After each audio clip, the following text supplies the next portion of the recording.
Bonjour à tous et bienvenue à ce nouveau Good Morning Market. Nous sommes le mardi 30 juillet 2019.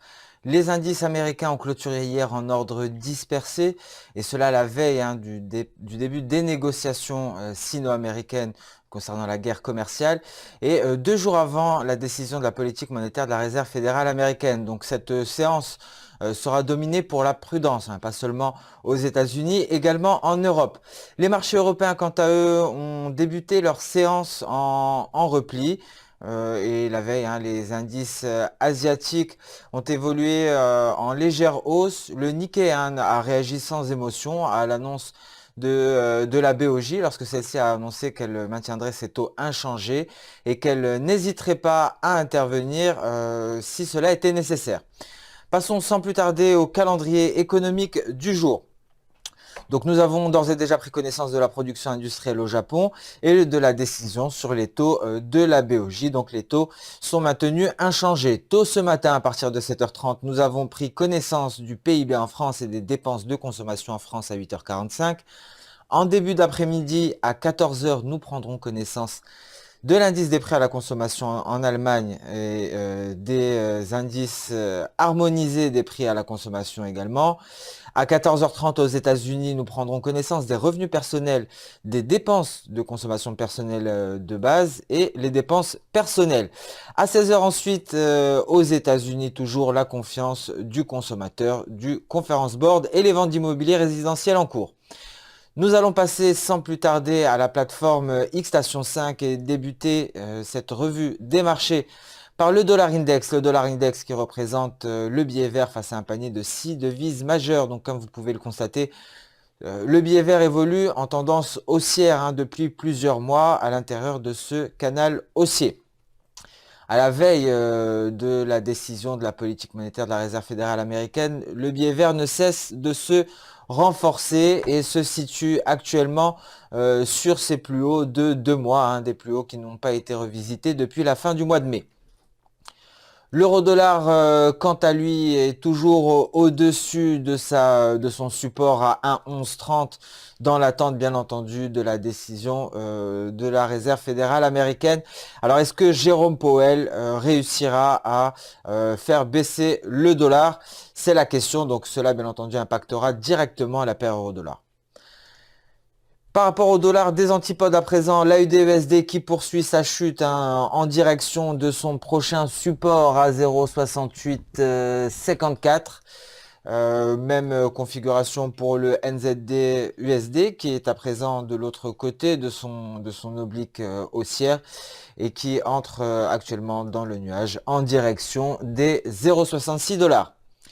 Le câble à présent, le GBP-USD qui ne cesse de perdre du terrain. En effet, la menace d'un Brexit dur suite à la nomination de Boris Johnson ne cesse de planer sur la paire qui a perdu beaucoup de terrain hier. Nous avons clôturé à 1,2217. Nous allons passer à présent sur le marché actions et les indices boursiers. Nous allons débuter par l'indice allemand qui se replie à l'ouverture en franchissant sa Kijun et sa Tenkan. Donc nous allons apprécier ce mouvement baissier sur une unité de temps inférieure, en l'occurrence sur du H4. Donc ici nous avions une légère oblique haussière qui a été franchie. Par la même occasion, le nuage a été franchi sur l'unité de temps H4 avec une lagging span qui est dégagée. Donc un DAX qui perd du terrain à l'ouverture, présageant ici une évolution en territoire négatif jusqu'à son prochain support.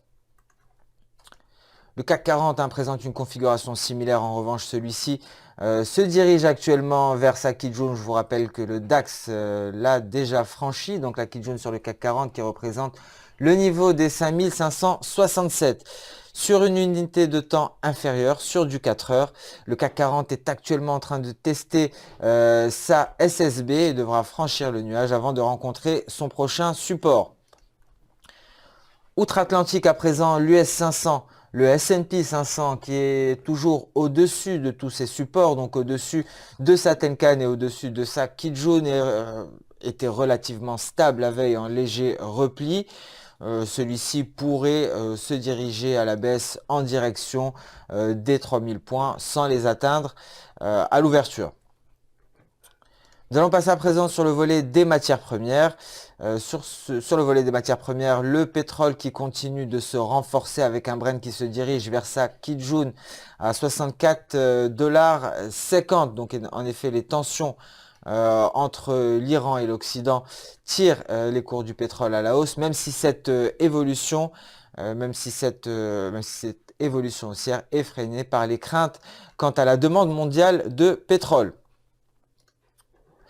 Concernant les matières premières agricoles, le café qui a testé hier sa zone de résistance et avant-hier également. Nous avons donc des plus bas qui sont venus tester la SSA, donc un rebond est envisageable. Ce rebond pourrait se poursuivre jusqu'aux 104 dollars représentant certaines cannes. Si ce niveau était franchi, suite au rebond, nous pourrions aller chercher ce palier de Kijun à 107,10 dollars.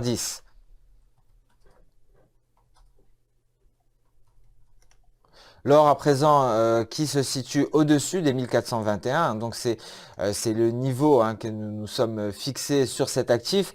L'or évolue toujours dans son canal haussier, donc la hausse devrait se poursuivre.